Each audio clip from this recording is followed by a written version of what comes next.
خطبہ جمعہ مسجد حرام مکۃ المکرمہ بتاریخ 26 رجب 1444 ہجری مطابق 17 فروری 2023 عیسوی۔ خطیب معالی الشیخ صالح بن حمید حفظہ اللہ، ترجمانی محمد اقبال یاسین۔ عنوان: درست دینداری ہی اقدار کا معیار ہے۔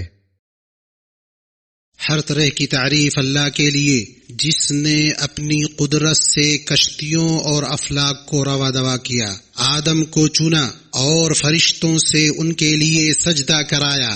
میں اللہ سبحانہ کی تعریف کرتا ہوں، وہ تعریف کے لائق ہے۔ اپنے کرم سے اس نے اپنے بندوں سے تھوڑے کو قبول کیا اور اپنے فضل سے زیادہ نوازا، اور میں گواہی دیتا ہوں کہ ایک اللہ کے علاوہ کوئی حقیقی معبود نہیں، اس کا کوئی شریک نہیں، وہ ہم مثل سے بلند نظیر سے منزہ ہے۔ اور میں گواہی دیتا ہوں کہ ہمارے سردار و نبی محمد اللہ کے بندے و رسول، بشارت دینے والے، ڈرانے والے، روشن چراغ ہیں۔ اللہ درود اور برکت نازل کرے ان پر اور ان کے آل پر جو تاریکی میں 14ویں کے چاند ہیں، اور ان کے اصحاب منارہ ہدایت پر، اور تابعین پر، اور ان کی اچھے سے پیروی کرنے والے پر، اور ان کے راستے پر چلنے والے، ان کی اقتدا کر کے ہدایت یاب ہونے والے پر، اور بے شمار و لامحدود اور بے انتہا سلامتی نازل کرے۔ اما بعد، اے لوگوں، میں تم کو اور خود کو اللہ کے تقوی کی نصیحت کرتا ہوں۔ اللہ سے ڈرو، اللہ تم پر رحم کرے، اور برابر استغفار کرتے رہو۔ ذہنی راحت، انشراح صدر، نفس کا سکون، دل کا اطمینان اور اچھے متاع کا قصد جسے ہو، وہ استغفار کو لازم پکڑے۔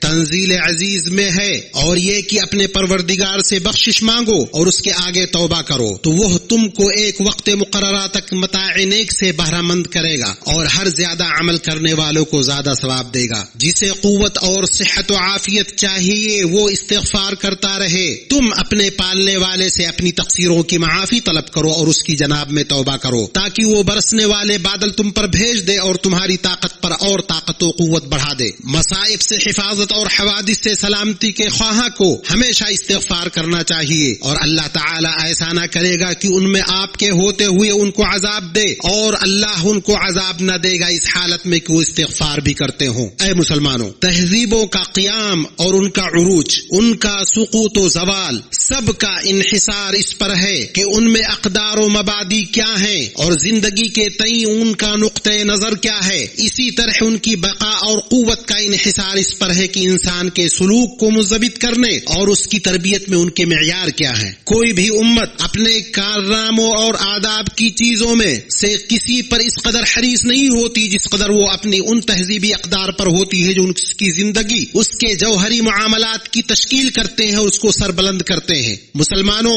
اخلاق امتوں کی تعمیر کی بنیاد ہے، اس کی مضبوطی ہلاکت و بربادی سے حفاظت و سلامتی کا ضامن ہے، بلکہ انفرادی و اجتماعی زندگی اللہ کے حکم سے بغیر بلند اقدار و اعلیٰ اخلاق کے ممکن نہیں، اور جو ستھری سرزمین ہوتی ہے اس کی پیداوار تو اللہ کے حکم سے خوب نکلتی ہے، اور جو خراب ہے اس کی پیداوار بہت کم نکلتی ہے۔ اسی طرح ہم دلائل کو طرح طرح سے بیان کرتے ہیں۔ کہا گیا ہے کہ دل کی ہر صفت اعضاء پر اپنا اثر دکھاتی ہے، اور جب بھی اخلاق عمدہ ہوگا تو اس کا نتیجہ درست طرز عمل کی صورت میں نکلے گا، اور انسان کے افعال کی درستگی اس کے اخلاق کی درستگی پر منحصر ہے، اور جو بھی معاشرہ مکارم اخلاق کے بندھنوں سے نہیں جڑے گا وہ امن، ہم آہنگی اور اتحاد کی نعمت سے بہرہور نہیں ہوگا، بلکہ اس میں درار، باہمی کشمکش ظاہر ہوگی، پھر نیست و نابود ہو جائے گا۔ اے مسلمانوں، تہذیب کو اس کے مادی اثرات سے اور مادی آسائش سے نہیں بلکہ انسان کی حفاظت اور اس کی عزت کے تحفظ میں وہ کتنا کارگر ہے اس سے ناپا جائے گا۔ مادی چیزیں، ایجادات، دریافتیں، یہ سب بشریت کی سلامتی اور امن و اطمینان کو عام کرنے کے لیے کافی نہیں ہیں۔ مسلمانوں، اخلاقی قواعد دینی اصولوں اور ایمانی مقاصد سے وابستہ ہیں اور شرعی تعلیم سے بھی جدا نہیں۔ شاطبی رحمہ اللہ نے کہا، شریعت نام ہے مکارم اخلاق سے آراستہ ہونے، احکام نظام کو منظم کرنے، اخلاق کو سنوارنے کا. پھر فرمایا یہی وہ چیز ہے جو برے حال اور نظام کی خرابی سے بچاتی ہے. مسلمانوں، اخلاق کا لب لباب دینداری ہے. جو اخلاق میں تم سے برتر ہے وہ دین میں بھی تم سے برتر ہے. بس اخلاق کے بغیر کوئی دین نہیں اور دین کے بغیر کوئی اخلاق نہیں. صحیح اخلاق اور درست اقدار اشخاص، حالات، زمانے اور جگہوں کے بدلنے سے نہیں بدلتے. اس لیے دشمن اور دوست، دور و نزدیک، قوی و ضعیف، غالب و شکست خوردہ، نیک اور بد، سب کے ساتھ یہ ہوتے ہیں. قرآن عزیز میں ہے اور لوگوں سے اچھی بات کہو، اور صحیح حدیث میں ہے کہ نبی صلی اللہ علیہ وسلم فرماتے ہیں لوگوں کے ساتھ اچھے اخلاق سے پیش آؤ. ترمذی نے اسے بسند صحیح ابو ذر اور معاذ ابن جبل رضی اللہ عنہما سے روایت کیا ہے. اور بڑی تباہی یہ ہے کہ اخلاق مفادات کے تابع ہوں. یہ جھوٹ اور انحراف ہے. اس صورتحال میں یہ مفادات کی سیاست ہوگی، اصولوں کے نہیں، اور اس صورتحال میں یہ مفادات کی سیاست ہوگی، اصولوں کی نہیں. بھائیو، اس لیے آج انسانیت بہت سے ممالک میں خوف و اضطراب کا شکار ہے، اور جو کچھ موسمیاتی تبدیلیوں، جنگلات کی آگ، کچھ دریاؤں میں خشکی اور معیارات میں امتیازی سلوک، قوموں کا مختلف نقطۂ نظر، عالمی بحرانوں کا سامنا، قتل و غارت گری، گھروں سے بے دخلی اور وطنوں سے جلا وطنی، جو کچھ ہو رہا ہے اس کا سبب اخلاق و اقدار سے بے رخی، دین حق کے نقوش پر دست درازی، خود غرضی اور انانیت کا غلبہ، شہوتوں میں غرق ہو جانا، خاندانی بکھراؤ اور جنسی انارکی ہے. قرآن عزیز میں اللہ رب العزت والجلال نے فرمایا خشکی اور تری میں لوگوں کے اعمال کے سبب فساد پھیل گیا ہے تاکہ اللہ ان کو ان کے بعض اعمال کا مزہ چکھائے. عجب نہیں کہ وہ اس سے باز آ جائیں. الحاد، انفرادی آزادی میں انحراف، ذہنی اور فکری آوارگی اور خاندان اور اس کے نظام کے خلاف بغاوت ظاہر ہوئی، یہاں تک کہ وہ اللہ کی پناہ ہم جنس پرستی تک پہنچ گئے. یہ غیر فطری کام اور بے حیائی ہے جسے جہان والوں میں سے پہلے کسی نے نہیں کیا. ان لوگوں کو اپنی بستی سے نکال دو، یہ لوگ بڑے پاک صاف بنتے ہیں. اے احباب، وہ خسارے میں ہیں، حالانکہ وہ سلامتی کے حصول، جنگوں کے خاتمے، انصاف اور مساوات عام کرنے، امن کو بڑھانے اور انسانی حقوق کے احترام کے وعدوں پر زندگی گزار رہے ہیں، اور اس زعم میں ہے کہ مادی ترقی روحانی خلا کو پر کرنے، صحیح اقدار، درست اخلاق کو پھیلانے کا ضامن ہے. وہ جسمانی شہوتوں، مادی خواہشات کے دلدل میں غرق ہیں اور اخلاقی ضوابط سے آزاد. جب اقدار کمزور ہوتے ہیں تو انسان فساد کے آلات، گمراہی کے ذرائع اور ہر وہ چیز ایجاد کرتا ہے جو تباہی اور بربادی کی طرف لے جائے. زبردست سائنسی ترقی کی صورت میں اللہ نے جو انعام کیا اور انسانیت کے لیے سائنس کے میدانوں میں جیسے صنعت، طب، تعلیم، ثقافت، مواصلات، ٹیکنالوجی، فضائی علوم وغیرہ میں جو کامیابیاں حاصل ہوئی ہیں وہ ناقابل تردید امر ہے. وہ اس لائق ہے کہ ان کا شکر ادا کیا جائے اور ان میں اللہ کے حق کو پہچانا جائے. لیکن اصل مصیبت اخلاق و اقدار کو نظر انداز کرنے، اپنی ذات، روح، قلب اور عمل صالح کا صحیح خیال نہ رکھنے میں ہے. اے مسلمانوں، وہ اقدار ہی ہیں جو تہذیب کو ثقافت سے اور علم کو رویہ سے جوڑتے ہیں. لہذا تہذیبی اقدار ہی روح ہیں اور ایسی روشنی ہے جو لوگوں کو حقیقی زندگی فراہم کرتی ہیں. اے مسلمانوں، ہمارے نبی محمد صلی اللہ علیہ وسلم کے پیغام پر غور کرو کہ وہی زندگی ہے. اللہ نے فرمایا مومنو، اللہ اور اس کے رسول کا حکم قبول کرو جبکہ رسول تمہیں ایسے کام کے لیے بلاتے ہیں جو تم کو زندگی بخشتا ہے، بلکہ وہی روح ہے. اللہ نے فرمایا اور اسی طرح ہم نے آپ کی طرف اپنے حکم سے روح کو اتارا. آپ اس سے پہلے یہ بھی نہیں جانتے تھے کہ کتاب اور ایمان کیا چیز ہے، لیکن ہم نے اسے نور بنایا، اس کے ذریعے اپنے بندوں میں سے جسے چاہتے ہیں ہدایت دیتے ہیں، اور وہ نور ہے. اللہ عز و جل نے فرمایا تمہارے پاس اللہ کی طرف سے نور اور واضح کتاب آ چکی ہے جس کے ذریعے اللہ تعالیٰ انہیں جو رضائے رب کے در پہ ہوں سلامتی کی راہیں بتلاتا ہے. احباب، رسول اللہ صلی اللہ علیہ وسلم کی زندگی میں اقدار کا مقام ام المؤمنین خدیجہ رضی اللہ عنہا کے الفاظ سے ظاہر ہوتا ہے، جبکہ وہ پہلی وحی کے وقت نبی صلی اللہ علیہ وسلم کا وصف بیان کر رہی ہیں. ایسا ہرگز نہیں ہوگا، اللہ کی قسم، اللہ تعالیٰ آپ کو کبھی رسوا نہ کرے گا. آپ صلہ رحمی کرتے ہیں، بوجھ اٹھاتے ہیں، نادار کو کما کر دیتے ہیں، مہمان نوازی کرتے ہیں اور حق کے راستے میں پیش آنے والی مصیبتوں پر مدد کرتے ہیں. پھر جب وحی کا سلسلہ چل پڑا تو آپ صلی اللہ علیہ وسلم کے وصف میں ام المؤمنین عائشہ رضی اللہ عنہا فرماتی ہیں آپ کا اخلاق قرآن تھا. بھائیو، لوگوں کی اصلاح کا بلکہ انسانیت کی اصلاح کا کوئی راستہ نہیں سوائے اس کے کہ دین کی تعلیمات، اس کے اخلاقی منہج پر عمل کیا جائے اور لوگ اس کے فضائل و ہدایات کو اپنائیں۔ اپنی تعلیمات و اقدار کے ساتھ دین حق نے امت کو بنایا اور اس کے لیے ایسی تہذیب بنائی جو دوسروں کو نصیب نہ ہو سکی، اور نہ انسانی اقدار جیسے انصاف، رحم، مساوات، رواداری، اعتدال اور بقائے باہم بے شمار عظیم اقدار کے ساتھ کوئی قوم 15 صدیوں تک اس کی طرح نہ جم سکی۔ اسلام کی تہذیب اس میں موجود اعتقاد، اخلاق، تشریع اور طرز عمل سے عبارت ہے۔ دین شعائر اور ان کی ادائیگی، اخلاق اور اس کے ثمرات میں فرق نہیں کرتا۔ اللہ نے فرمایا یقیناً نماز بے حیائی اور برائی سے روکتی ہے، آپ ان کے مالوں میں سے صدقہ لے لیجیے جس کے ذریعے آپ ان کو پاک و صاف کر سکیں۔ جو شخص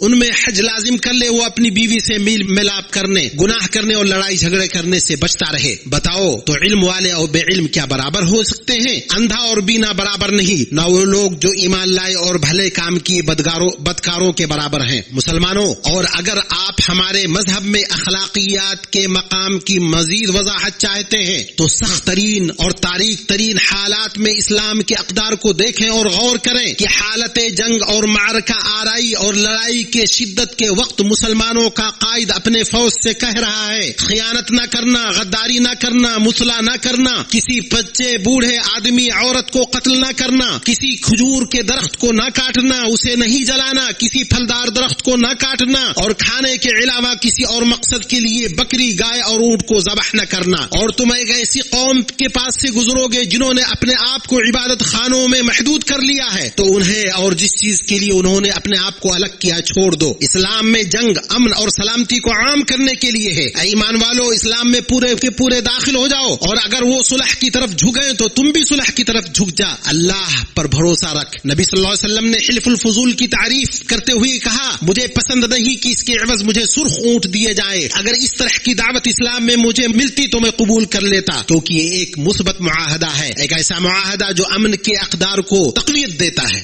مدینہ منورہ کی دستاویز میں اس واضح منہج کا بیان ہے اور ان عظیم اقدار کی استحکام کی وضاحت ہے۔ اس دستاویز میں مدینہ کے معاشرے کے تمام عناصر کو ان لوگوں کے خلاف متحد کر دیا جو اس کی یعنی ریاست کے لوگوں کو نقصان پہنچانا چاہتے تھے۔ یہ عظیم اقدار، اور اگر دنیا اسے اپنا لے، اس بات کا ضامن ہے کہ وہ تفاہم کے ارادے سے یکساں گفت و شنید، رواداری، بقائے باہم، عدل اور بھلائی کے راستے کو اپنائیں اور بنائیں۔ اللہ نے فرمایا آپ فرما دیجئے کہ بالیقین میری نماز، میری ساری عبادت، میرا جینا، میرا مرنا، یہ سب اللہ کے لیے خالص ہے جو سارے جہان کا مالک ہے، اس کا کوئی شریک نہیں، اور مجھ کو اسی کا حکم ہوا ہے اور میں ماننے والوں میں سب سے پہلا ہوں۔ اللہ مجھے اور آپ کو اپنی کتاب کی ہدایت سے بہرمند کرے اور مجھے اور آپ کو نبی صلی اللہ علیہ وسلم کے طریقے سے فائدہ پہنچائے۔ آپ مغفرت طلب کرے، اللہ مغفرت کرنے والا، بخشنے والا، مہربان ہے۔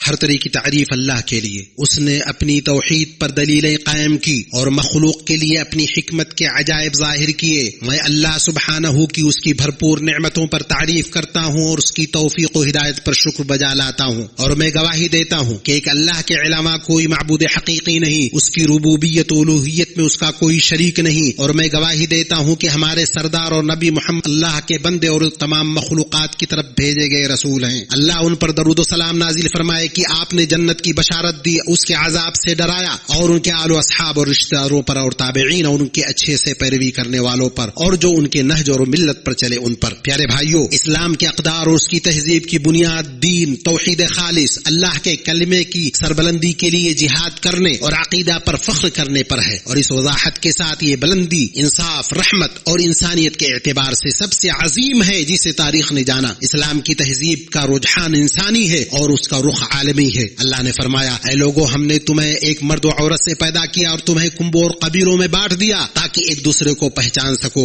اے مسلمانوں، تہذیب کے اقدار اور اسلام کے اخلاق کو مسلمان نبوت کے زمانے سے لے کر خلفائے راشدین کے زمانے، پھر اس کے بعد کے اسلامی حکومتوں کے زمانے، پوری اسلامی تاریخ میں، بلکہ استعمار کے زمانے میں بھی اور آج بھی جیتے آ رہے ہیں۔ یہ مستقل اقدار ہیں اور مسلمانوں میں اسلامی اخلاق راسخ ہیں زمانے کے اثرات اور سیاسی انقلابات اور معاشرت و معیشت کی تبدیلیوں سے متاثر نہیں ہوتے، برخلاف دوسری تہذیبوں کے جس میں مشاہدہ کیا جاتا ہے کہ وہ غالباً فقر و غنا، سلامتی و خوشحالی کے اعتبار سے لوگوں اور زمانے کے احوال سے منسلک ہوتی ہیں۔ تو جب حالت میں بدلاؤ آتا ہے تو پیمانے الٹ جاتے ہیں، معیار میں خلل پڑ جاتا ہے، ان کا مضبوط کمزور کو کھا جاتا ہے، مالدار غنی پر چڑھ جاتا ہے، ظالم ان کے حقوق کو ہڑپ کر جاتا ہے۔ بلکہ مسلمانوں نے اپنی فتوحات اور تہذیبی مظاہر میں ان ملکوں کو تباہ نہیں کیا جہاں وہ گئے، اور نہ کسی آبادی کو برباد کیا جنہوں نے ان سے قتال نہیں کیا،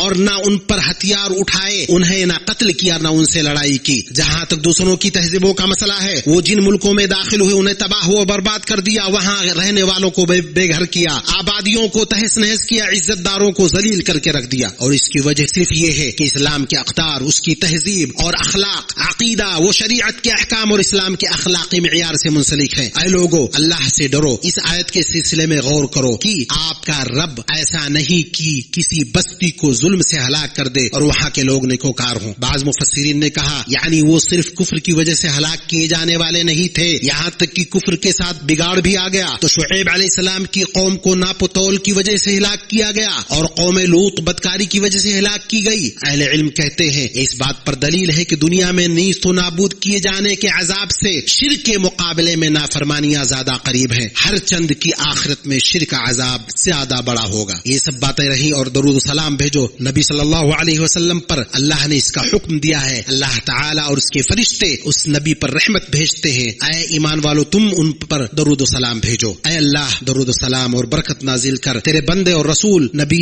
مصطفیٰ، نبی مجتبی پر، ان کے نیک و پاک باز آل پر اور ان کی بیویوں مومنوں کی ماؤں پر۔ اے اللہ، تو خلفائے راشدین ابو بکر، عمر، عثمان و علی اور تمام صحابہ اور تابعین اور قیامت تک ان کی درست طریقے سے پیروی کرنے والے تمام لوگوں سے راضی ہو جا۔ تو اپنے عفو و کرم اور سخاوت کے ذریعے ان کے ساتھ ہم لوگوں سے بھی راضی ہو جا اے اکرم الاکرمین، اور تو اپنے عفو و کرم اور سخاوت کے ذریعے ان کے ساتھ ہم سے بھی راضی ہو جا اے اکرم الاکرمین۔ اے اللہ، اسلام اور مسلمانوں کو غلبہ عطا فرما، شرک اور مشرکوں کو شکست دے، ظالم و ملحدین اور تمام دین و ملت کے دشمنوں کو رسوا کر۔ اے اللہ، ہمیں ہمارے ملکوں میں امن و امان عطا فرما، ہمارے امام اور حکمرانوں کی اصلاح فرما، ہمیں ان لوگوں کے ماتحت بن کر کے رکھ جو تجھ سے ڈرتے ہیں اور تیرا تقوی اختیار کرتے ہیں اور تیری رضا چاہتے ہیں رب العالمین۔ اے اللہ، ہمارے امام اور حکمران کو توفیق دے، تو ان کو اپنی اطاعت کے ذریعے مضبوط کر، ان کے ذریعے اپنے کلمہ کو بلند کر، انہیں اسلام اور مسلمانوں کی مدد کرنے والا بنا، ان کو اور ان کے ولی عہد اور ان کے بھائیوں مددگاروں کو اس چیز کی توفیق دے جسے تو پسند کرتا ہے۔ اے اللہ، ملت اسلامیہ کے لیے ہدایت کا ایسا حکم صادر فرما جس میں تیری اطاعت کرنے والوں کو عزت ملے، تیری نافرمانی کرنے والے کی ہدایت پائیں، جہاں بلائی کا حکم دیا جائے اور برائی سے روکا جائے، بے شک تو ہر چیز پر قادر ہے۔ اے اللہ، مسجد اقصی کو غصب و قبضہ کرنے والوں سے آزاد فرما، اس کی شان و مقام کو بلند فرما، اس کی بنیاد کو مضبوط فرما، اس کے گوشوں کو قائم رکھو اے دعاؤں کے سننے والے۔ اے اللہ، ہماری فوج کی مدد فرما جو ہمارے ملک کے بارڈر پر تعینات ہیں، ان کی رائے کو درست فرما، ان کے نشانوں کو درست رکھ، ان کے کمر کو کس دے، ان کے عزائم کو مضبوط کر، ان کے قدموں کو ثابت قدم رکھ، ان کے دلوں کو جوڑ دے، ان کے دشمنوں پر انہیں مدد عطا فرما۔ اے اللہ، تو اپنی طرف سے ان کی حمایت اور مدد فرما۔ اے اللہ، ان کے شہیدوں پر رحم فرما، ان کی زخمیوں کو شفا دے، ان کو اپنے گھر والوں اور بچوں میں حفاظت سے پہنچا دے، بے شک تو دعاؤں کو سننے والا۔ اے اللہ، سیریا اور ترکی کے ہمارے بھائیوں سے مصیبتوں اور کربتوں کو دور کر دے، ان کے مردوں پر رحم فرما، انہیں شہادت کا درجہ دے کیونکہ وہ دب کر مرے ہیں، ان کے مریضوں کو شفا دے۔ اللہ، ان کی کمزوری پر رحم فرما، وہ مساکین ہیں ان پر رحم فرما۔ اے اللہ، جو مساکین پر رحم کرنے والا ہے اپنی طرف سے ان کے لیے مددگار متعین فرما دے۔ اے اللہ، ان کی ہر طرح سے مدد فرما دے، انہیں کپڑا عطا فرما دے، اے اللہ انہیں کھانا عطا فرما دے۔ اے اللہ، تیرے علاوہ کوئی معبود حقیقی نہیں۔ اے اللہ، تو بے نیاز ہے، ہم فقیر ہیں، ہم پر بارش فرما۔ اے اللہ، ہم پر بارش فرما، ہمیں نا امید نہ کر۔ اے اللہ، بارش نازل کر۔ اے اللہ، ہم تجھ سے مغفرت طلب کرتے، تو بخشنے والا ہے، تو ہم پر موسلا دھار بارش برسا، اور جو کچھ نازل کر اسے تیری اطاعت میں ہمارے لیے قوت بنا دے۔ اے اللہ، تو بہت زیادہ بخشنے والا مہربان ہے۔ اے اللہ رب العزت والجلال، پودوں کو اگا دے، تھنوں کو بھر دے، اپنی اور آسمان سے برکات نازل فرما۔ اے اللہ، ہم تیری مخلوق ہیں، تو ہماری گناہوں کی وجہ سے ہمیں اپنے فضل سے محروم نہ کر۔ ہمارے رب، ہم نے تجھ پر توکل کیا، ہمیں ظالم قوم کے ساتھ نہ اٹھا۔ اے اللہ، ہمارے گناہوں کو معاف فرما، ہمارے عیوب کی صدر پوشی فرما، ہمارے مصیبتوں کو دور کر، ہم میں سے جو آزمائش میں ان کو عافیت عطا فرما۔ اللہ، ہمیں دنیا میں نیکی دے اور آخرت آخرت میں بھلائی دے. سبحان ربک رب العزت عما یصفون